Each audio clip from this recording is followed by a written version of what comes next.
Establishing Evaluative Criteria for Creative Research in Applied Design by Denny Fagan and Melinda Adams, University of the Incarnate Word.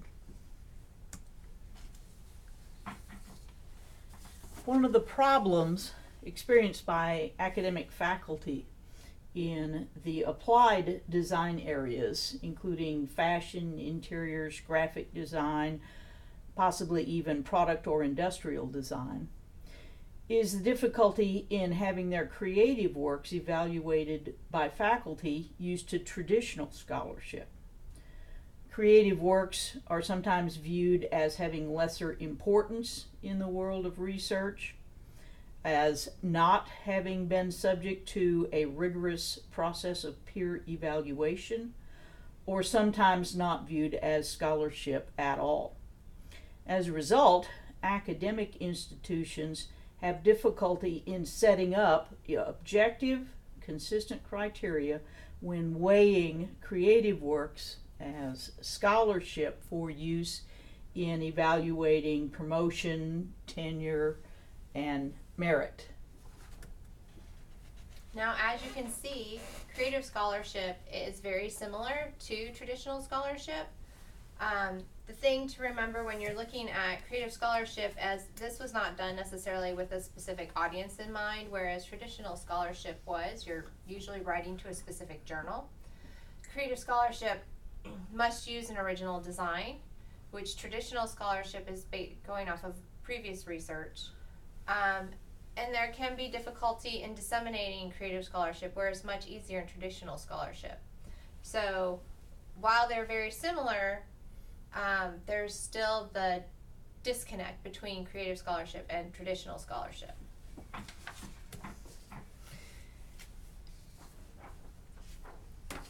Creative work in the applied design areas is frequently more closely allied to the requirements of the specific design industry rather than to the requirements of traditional academic scholarship.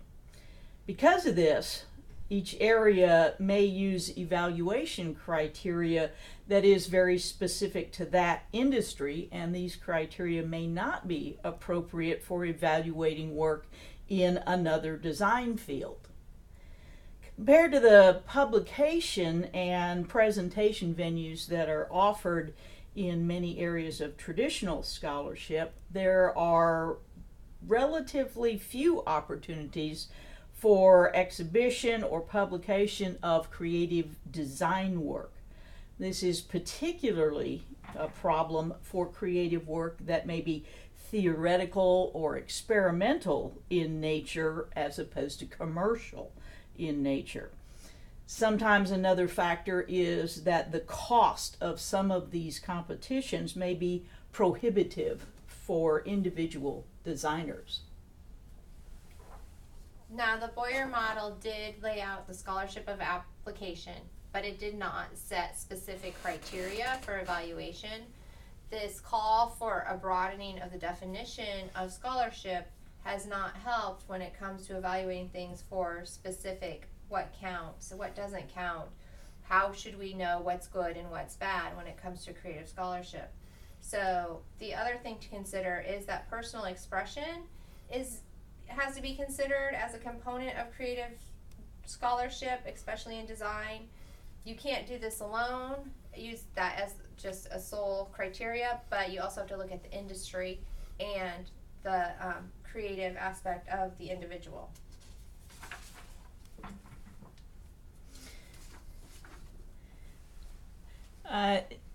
Because of all of these things, there are variations in the evaluative criteria based on each industry.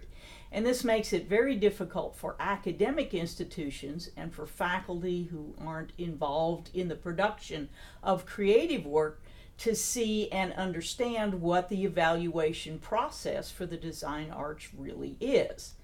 It's also difficult for faculty that are trained in traditional scholarships to understand that there is a rigorous evaluation process used in applied design. They can't see it, so therefore they tend to assume that many creative works are often simply seen as a matter of opinion.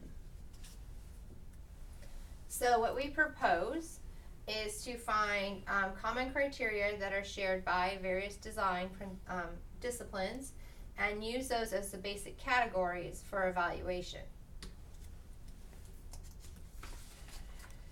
The categories that we're proposing are: number 1, the stated purpose of the work; number 2, creativity; number 3, the aesthetic success of the work; number 4, the use of media, materials, or technique; and number 5, the application of the creative work in light of the stated purpose.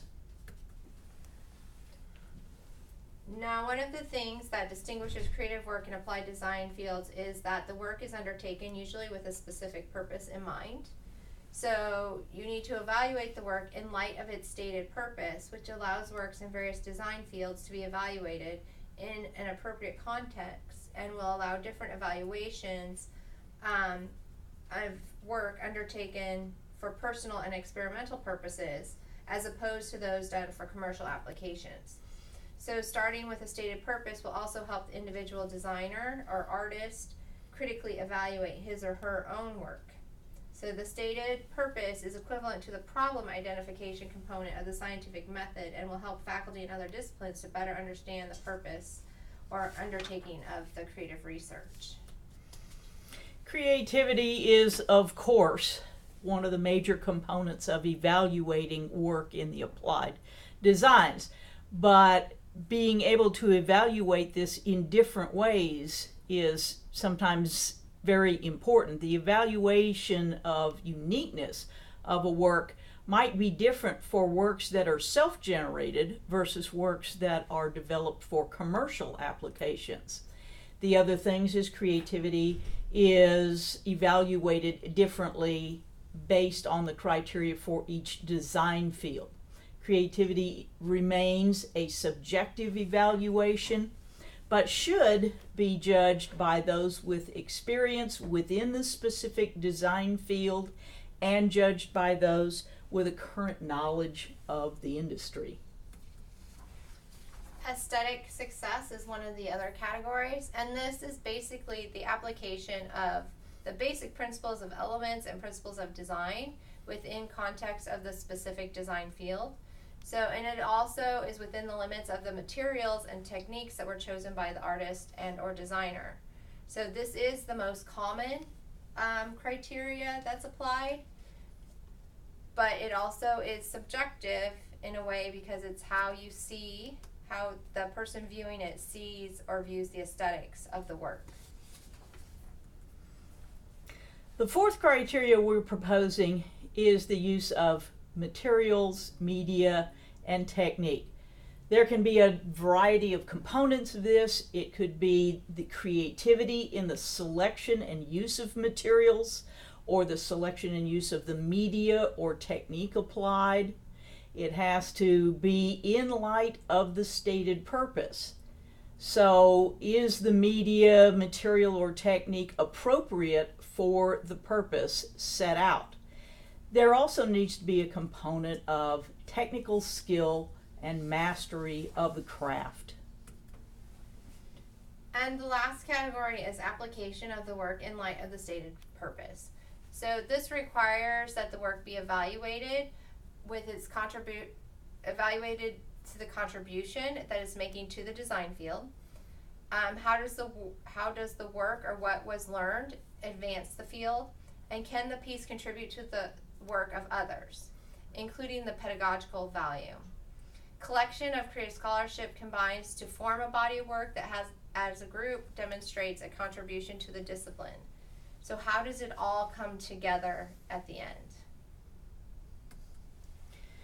We think that there are some very good benefits to the use of these consistent evaluation criteria.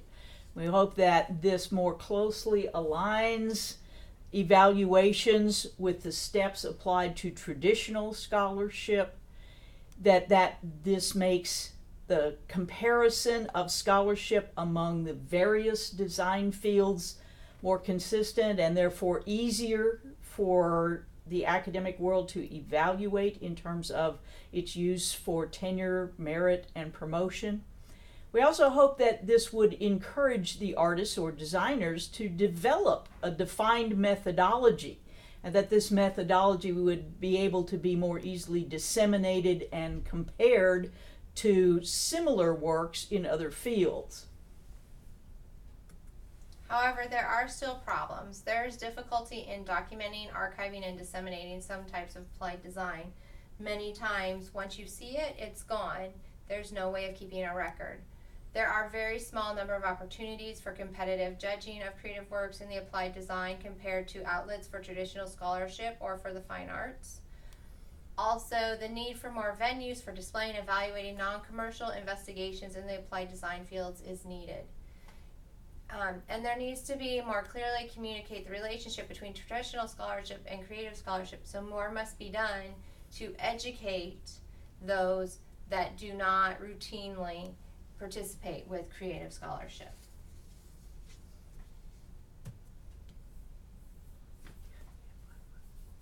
Mouse.